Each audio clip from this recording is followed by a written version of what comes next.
يا أيها الذين آمنوا إذا نودي للصلاة من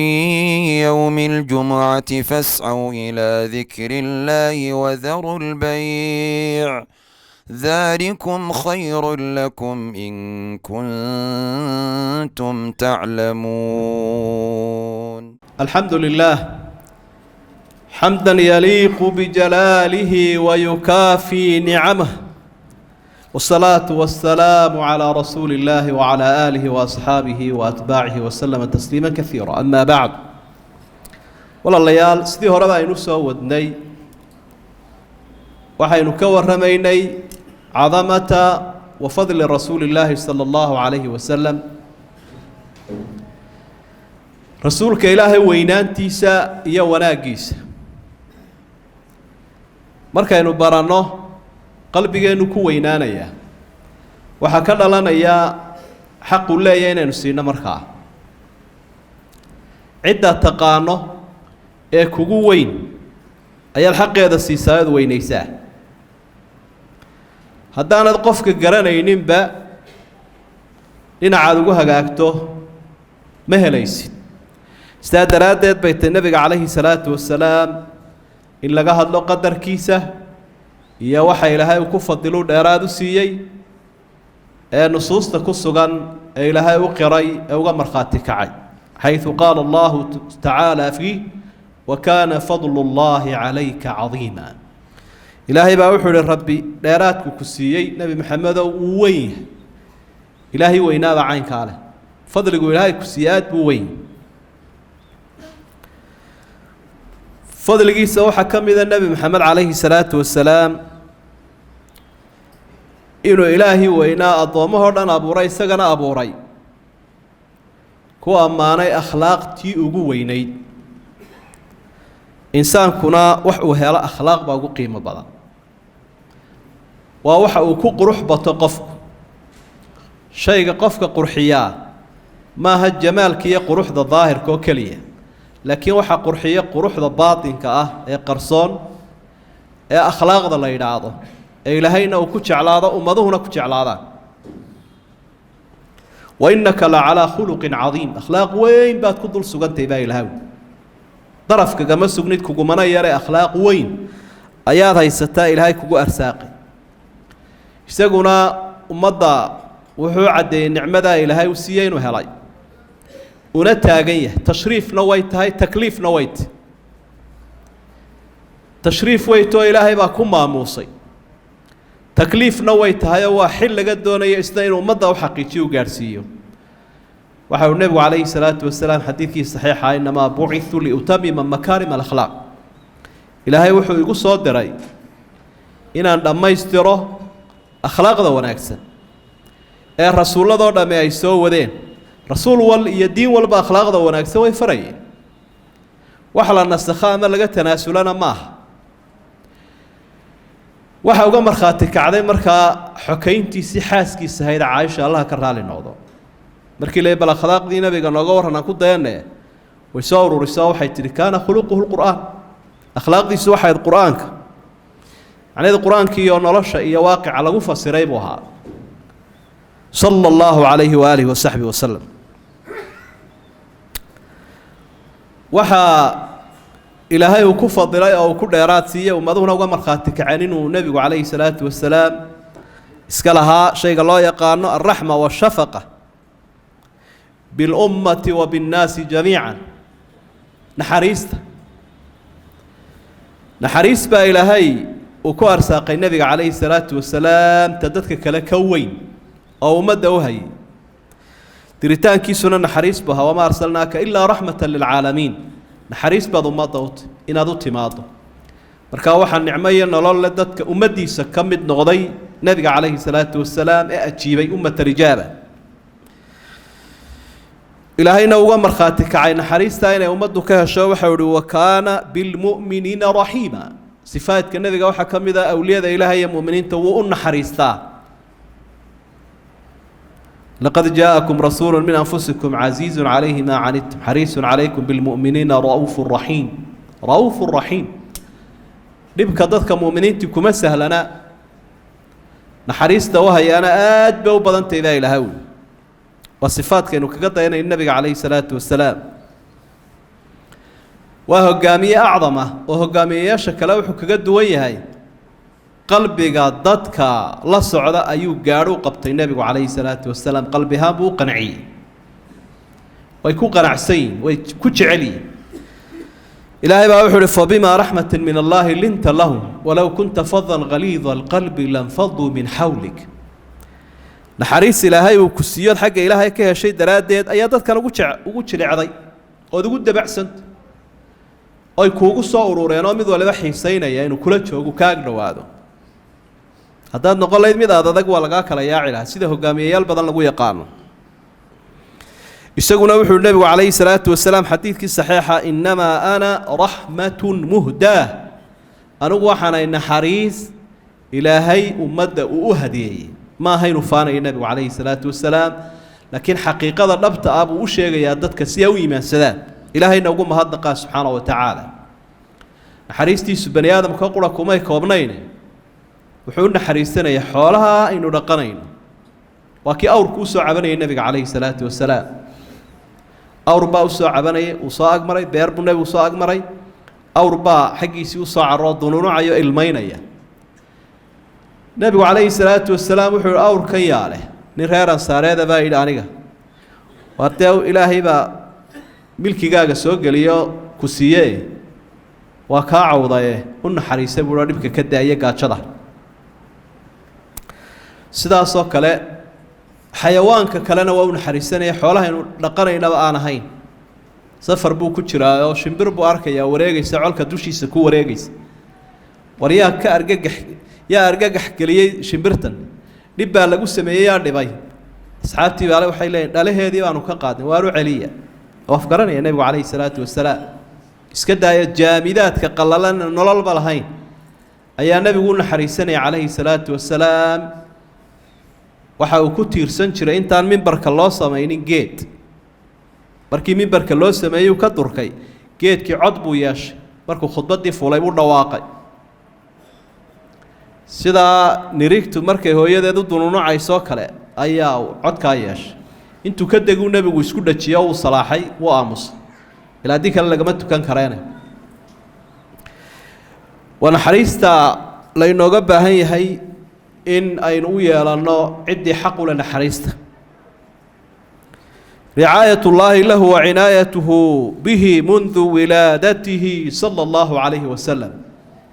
ilaahay baa ugu manno sheegtay inuu nebiga ilaaliyey maalintuu dhashay ilaa maalintuu dhimanayay cid arrintaa loo ballan qaaday ma jirto alam yajidka yatiiman faaawa wawajadaka daalan fahadaa wawajadaka caa'ilan faaghnaa maxay gaaladu kuu xaqirayaan ay kuu daba taagan yihiin miyaanu intaaba ilaahay ku siinin ma qof ilaahay uu intaas siiyaa wax laga sheegi karaa la dabageli karaa miyaanu ilaahay ku helin adigoo agoon ah oo aanu ku soo dhowaynin soo dhowayn ka weyni waa maxay inuu ilaahay ka yeelay khalqiga oo dhan kii u fadli badnaa waxa uu ku helay adigoo aan ahayn rasuula uu ku hanuuniyo wuxuu kaa dhigay rasuulkii ummadda wuxuu kaa dhigay wuxuu ku helay adigoo faqiir oo qani buu ilaahay kaa dhigay waa qaninimada nafta ambiyadu waxay codsan jireen waxyaabaha qaarkood iyadoonu codsaninba nebigu ayaa ka hor ilaahay uu ku arsaaquu siiyey nebi muuse calayhi salaam wuxuu leeyahy rabbi ishrax lii sadrii wayasir lii amrii waxlul cuqdatan min lisaanii yafqahu qowlii ilaahu laabtana ii ballaadhi carabkana ii fur labadiiba ilaahay wuu siiyey nebiga calayhi salaatu wasalaam codsi ka hor alam nashrax laka sadrak wawadacnaa canka wisrak aladii anqada dahrak warafacnaa laka dikrak carabkiisiina ilaahay waxa uhi waxaanu kugu soo dirnay bilisaanin carabiyin mubiin carab fasiix waxa ilaahay uu ka dhigay nebiga calayhi salaatu wasalaam fadligiisa ka mida inuu yahay khaatimu اlanbiyaaءi wاlmursaliin fahuwa khaatimun wa ayضa khaatam khaatamna wiye khaatimna wiye khaatim waa kii rasuulladoo dhan u dambeeyey oo looga jeedo risaaladiisu waa caalami rasuul waqtigiisii la soo baxayna ma jiro mid ka dambaynayaana ma jiro khaatamna wuu yahayo sida fargalkaasi dadka u qurxinayaa nebigu calayhi salaatu wasalaam rasuullada iyo insaaniyadda iyo ummaddu horkacayaba isagaa xadiidka saxiixaynka ku sugan sidaa ku fasirayoo nebigu wuxuu calayhi salaatu wasalaam marka la eego aniga iyo ummaddii rasuulladii iga horreeyey waxaanu xagga tusaale ahaan isaga dhigannahay qof guri dhisay qurux badan guriga dadku way soo marayaanoo way daadaawanayaan xabad leban unbaa ka maqan qof waliba wuxuu leeyahy gurigan haddii xabaddaa lebankaa la gelin lahaa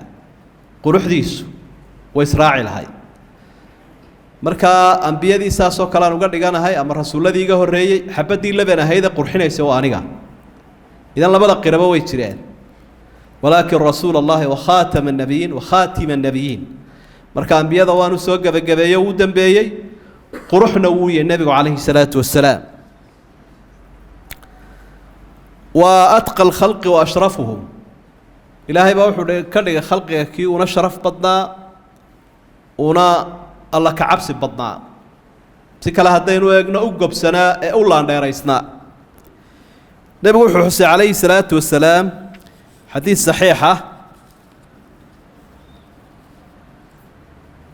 إنما أنا محمد بن عبد الله بن عبد المطلب إن الله تعالى خلق الخلق أنا وحنا ابن محمد بن عبد الله بن عبد المطلب الترسيم هذا إلى بلوجه دواتاس إلى خلقي سوء أبو ري فجعلني في خيره فضل إلهي وسيو نو شيء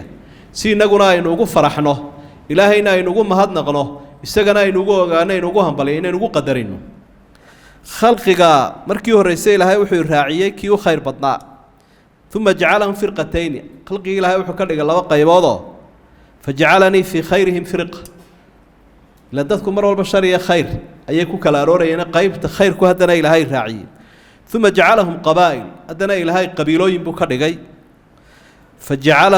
فجعلني في خير قبيلة